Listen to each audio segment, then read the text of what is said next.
The burlap scratched her cheeks like broken glass. Clara's breath came fast, shallow, trapped beneath the coarse fabric that smelled of grain and dust. Her fingers dug into the wooden armrest of the chair, knuckles white, body rigid as stone. She wanted to scream. She wanted to run. But the rancher's voice, low, steady, impossibly calm, held her in place. "Now open your eyes." She obeyed. Slowly, through the weave of the sack, dim light filtered in, blurred and golden. Shapes moved around her, shadows that shifted like ghosts. Her heart hammered so hard she thought it might crack her ribs. This wasn't how she imagined it would end. Not after everything. 3 weeks ago, Clara had arrived in Dusk Creek with nothing but a stolen horse, a forged letter of employment, and a lie she'd rehearsed until it tasted like truth. She was a governess, she'd told the rancher John Calloway when he met her at the station, fresh from St. Louis, references impeccable. She'd smiled with just enough warmth to seem trustworthy, just enough reserve to seem respectable. He'd believed her, or at least he hadn't questioned her. But John Calloway wasn't a fool. The ranch stretched wide and lonely beneath the Montana sky, bordered by mountains that looked like broken teeth. The house was sturdy, whitewashed, surrounded by fences that needed mending. His daughter Ruth was 7 years old, dark-haired and silent as a held breath. She barely spoke, barely smiled. Clara had been hired to teach her letters, manners and grace. But Ruth watched Clara like she was waiting for her to vanish. Clara had tried. She read stories. She sang songs. She braided Ruth's hair with trembling hands, terrified the girl would sense the truth that Clara was no governess, that she'd never taught a child in her life, that the real governess, Miss Adelaide Finch, was buried somewhere along the Kansas border, and Clara had taken her name, her trunk and her future. But tonight everything had shattered. John had come to her room after supper, holding the sack in one hand and a lantern in the other. His face was unreadable, carved from granite and shadow. "Come with me," he'd said. Not a question, not a threat, just a fact. And Clara, trapped, had followed him down the narrow hallway, past Ruth's closed door into the parlor where the fire crackled low. He'd told her to sit. She had. Then he'd placed the sack over her head, gently, like a veil. She'd trembled so violently she thought she might shatter. "Now open your eyes." Clara opened them. Through the burlap she saw the outline of the room, firelight dancing, the long shadow of John standing before her. Her voice came out strangled. What are you doing? I know who you are." The words fell like stones into a well. Clara's stomach dropped. Her hands clenched tighter. She couldn't breathe, couldn't think. Couldn't. "You're not Adelaide Finch." Silence, heavy, crushing. "I knew the moment you stepped off that train," John continued, his voice flat, deliberate. "Adelaide Finch was 60 years old. You're not even 30. You didn't know the first thing about teaching when you arrived. Ruth told me you couldn't even spell geography." Clara's throat burned. She wanted to rip the sack off, to run, to disappear into the night. But John's shadow didn't move. He just stood there, waiting. "I found the trunk," he said quietly. "The real one, hidden under your bed. Adelaide's name stitched inside. Her letters, her photograph." He paused. "And I found the newspaper clipping, the one about the missing governess." Clara's breath hitched. Her chest heaved. The sack felt like it was suffocating her. "So I'll ask you once," John said, voice softer now, almost sad. "Did you kill her?" "No." The word tore out of her, raw and desperate. "No, I swear." Her voice cracked. "I found her, on the road. She'd been thrown from her horse, neck broken. I didn't know what else to do. I had nothing, no money, no family. I was running from." She stopped, swallowed. "I took her things. I took her name. But I didn't kill her. I swear on my life." Another silence, longer this time. Then John knelt before her, so close she could hear his breath. "Take off the sack." Clara's hands shook as she pulled it away. The room swam into focus, firelight, worn furniture, and John's face lined and weary, watching her with something she couldn't name. Not anger, not pity, something else. I believe you, he said. She blinked, stunned. You what? I believe you didn't kill her. He stood, turning toward the window. But the law won't. If they find out, if anyone finds out, you'll hang. Clara's blood ran cold.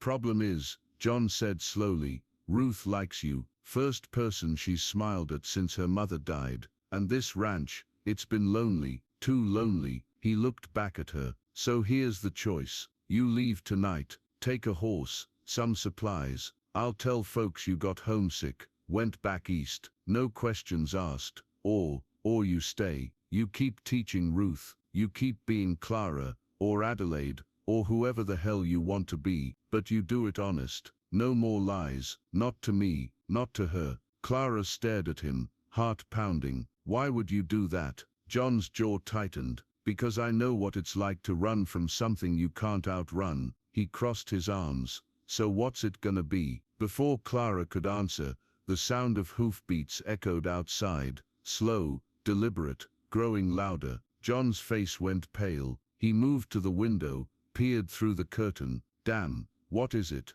Sheriff's here. The hoofbeats stopped. Clara's pulse roared in her ears. She stood, legs shaking, staring at John's broad back as he watched the window. Outside, voices murmured low. 2 men, maybe 3, the creak of leather, the jingle of spurs. Stay here, John said, voice tight. Don't move, don't speak. He strode toward the door, but Clara grabbed his arm. What if he knows? John didn't answer. He just pulled free and stepped onto the porch. Clara crept toward the window, heart hammering, and peered through the gap in the curtain. 3 men stood in the yard, silhouetted against the moonlight. The sheriff, a tall man with a silver badge glinting on his chest, held the reins of his horse. Beside him, 2 deputies flanked him like shadows. Evening, John, the sheriff called. His voice was calm, friendly even, but there was an edge beneath it. Sheriff Grady. John's tone was neutral.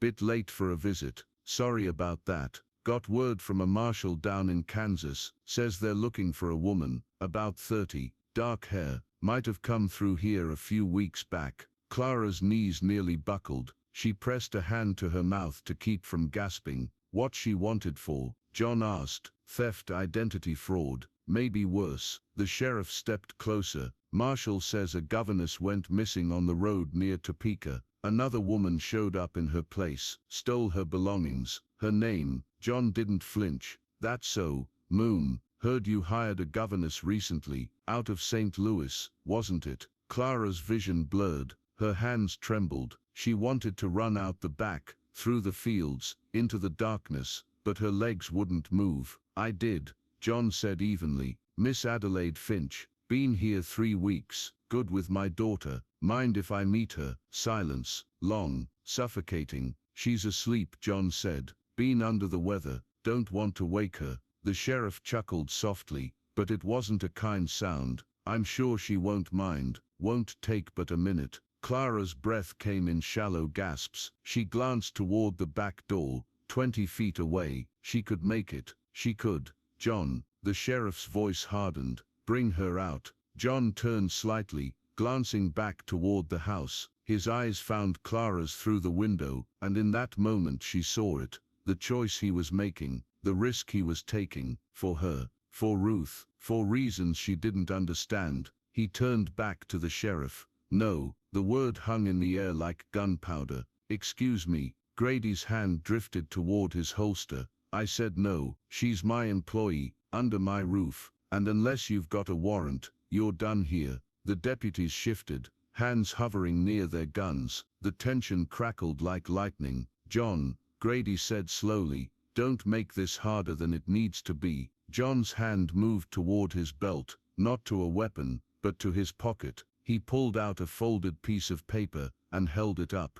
Got a telegram 2 days ago, from St. Louis. Confirmed Miss Finch's employment history. Clean record, glowing references. Clara's heart stopped. That was impossible. She'd forged the letter herself. The sheriff narrowed his eyes. Let me see it. Come back with a warrant, John said coldly. Then we'll talk. For a long moment, no one moved. Then Grady smiled. Slow, dangerous. "All right, John, we'll do it your way." He swung back onto his horse. "But I'll be back, and when I am, you better hope your story holds." The three men rode off into the night, dust rising in their wake. John stood there, motionless, until the hoofbeats faded. Then he turned and walked back inside. Clara was waiting, tears streaming down her face. "You lied for me." "I did." "Why?" John looked at her, really looked at her, and for the first time she saw the grief etched into every line of his face. "Because I'm tired of losing people." They sat in silence for a long time. The fire burned low. Outside, the wind whispered through the pines. Clara couldn't stop shaking. She wrapped her arms around herself, trying to hold the pieces together. "There was no telegram, was there?" she finally whispered. "No." "Then what?" John reached into his coat and pulled out a small photograph. He handed it to her. Clara took it, hands trembling, and looked down at the faded image. A woman, young and smiling, holding a baby wrapped in white linen. "My wife," John said quietly. "Sarah. She died 2 years ago. Fever." His voice cracked. "Ruth hasn't been the same since. Stopped talking, stopped laughing. I tried everything. Doctors, priests, nothing worked." Clara looked up at him, tears blurring her vision. "Then you came," John continued, "and for the first time in 2 years, I heard my daughter laugh. Just once, when you sang that song, the one about the mockingbird." He swallowed hard. "I don't care who you were before. I don't care what you did. That little girl needs someone, and so do I." Clara's chest tightened. "I'm not a good person, John." "Neither am I." He took the photograph back, staring at Sarah's face. "But maybe we don't have to be. Maybe we just have to try." Before Clara could respond, a soft sound came from the hallway, a creak of floorboards. They both turned. Ruth stood in the doorway, clutching a worn rag doll, her dark eyes wide and solemn. "Miss Clara," the girl whispered, "are you leaving?" Clara's breath caught. She looked at John, then back at Ruth. Slowly, she knelt, opening her arms. Ruth ran to her, burying her face in Clara's shoulder. "No, sweetheart," Clara whispered, voice breaking. "I'm not leaving." Ruth pulled back, looking up at her, with hope so raw it hurt to see. "Promise." Clara glanced at John. He nodded once, silent permission. "I promise." Ruth smiled, small, fragile, but real. And in that moment, Clara made a choice. Not to run, not to hide, but to stay. To be the person this little girl needed, even if it meant facing whatever came next. John placed a hand on Clara's shoulder. "We'll figure it out, together." Clara nodded, tears streaming down her face. For the first time in years, she felt something she'd thought was lost forever: hope. The sheriff returned 3 days later, with a warrant and a U.S. Marshal. Clara stood on the porch beside John, Ruth clinging to her skirt. As the men dismounted, her heart pounded, but she didn't run. She'd made her choice. Sheriff Grady held up the paper. "Got authorization to question Miss Finch." John stepped forward. "Then question her." The marshal, a grizzled man with a scar across his jaw, studied Clara with cold, calculating eyes. "You Adelaide Finch?" Clara's voice was steady. "No, I'm Clara Hayes." Grady's hand went to his gun. "So you admit?" "I admit I took her name. I admit I lied." Clara's voice didn't waver. "But I didn't kill her. Adelaide Finch died in an accident. I found her body. I took her things because I had nothing. No family, no future. I was running from a man who tried to kill me." She met the marshal's gaze. "I'm guilty of theft, of fraud, but not murder." The marshal studied her for a long moment. Then he pulled out a folded telegram and handed it to the sheriff. "Got word this morning. Body was found near Topeka. Coroner confirmed. Broken neck consistent with a fall. No signs of foul play." Grady's face darkened. "That doesn't change." "Actually, it does." The marshal cut him off. "Without a murder charge, all you've got is petty theft. Statute of limitations ran out last month." He looked at Clara. "You're free to go, Miss Hayes, but I'd suggest you stay out of Kansas." Clara's knees nearly buckled. John caught her arm, steadying her. The marshal tipped his hat. "Good day, ma'am." They rode away, dust settling in their wake. Clara stood there trembling, disbelieving. John's hand was warm on her shoulder. Ruth tugged at her skirt. "Miss Clara, can we go read now?" Clara looked down at the little girl, at her hopeful eyes, her small trusting smile, and felt something break open inside her chest. She knelt, pulling Ruth into a fierce hug. "Yes, sweetheart, we can read." 3 years later, Clara stood on the porch, watching the sun set over the Montana mountains. The ranch had grown, new fences, a painted barn, fields of wheat swaying in the breeze. Ruth, now 10, sat on the steps, reading aloud from a book Clara had given her. Her voice was clear, confident, full of life. John came up behind Clara, slipping an arm around her waist. She leaned into him, feeling the steady rhythm of his heartbeat. "You ever regret staying?" he asked quietly. Clara smiled, watching Ruth's dark hair catch the golden light.